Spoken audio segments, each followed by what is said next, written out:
ভারত ও আফগানিস্তানের মধ্যেকার 3টি ম্যাচে টি-20 সিরিজ শেষ হয়েছে। শেষ ম্যাচও ভারত জিতে 3-0 ব্যবধানে সিরিজ দখল করে নিয়েছে। এই ম্যাচে ঐতিহাসিক ইনিংস খেলেছেন ভারতের অধিনায়ক রোহিত শর্মা। রোহিত শুধু ব্যাটসম্যান হিসেবে অনেক রেকর্ড গড়েননি, এর পাশাপাশি অধিনায়ক হিসেবেও বিস্ময়কর কাজ করে দিয়েছেন।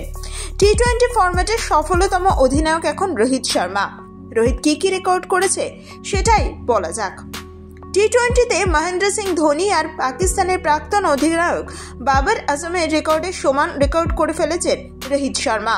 ভারতের হয়ে সবচেয়ে বেশি টি-20 ম্যাচ জেতা অধিনায়ক রোহিত শর্মা।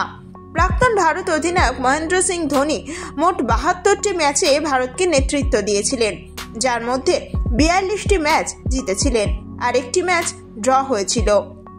এছাড়া বাবর আজমও তার দলকে জিতিয়ে দিয়েছিলেন 42টি ম্যাচ। বাবর তার দলের হয়ে 71টি ম্যাচে নেতৃত্ব দিয়েছিলেন, যার মধ্যে 42টি ম্যাচ জিতেছিলেন। ভারতের হয়ে 42তম ম্যাচ জিতেছেন রোহিত শর্মা। বিশেষ বিষয় হলো ভারতের হয়ে 54টি ম্যাচে রোহিত শর্মা এই কৃতিত্ব অর্জন করে ফেলেছেন।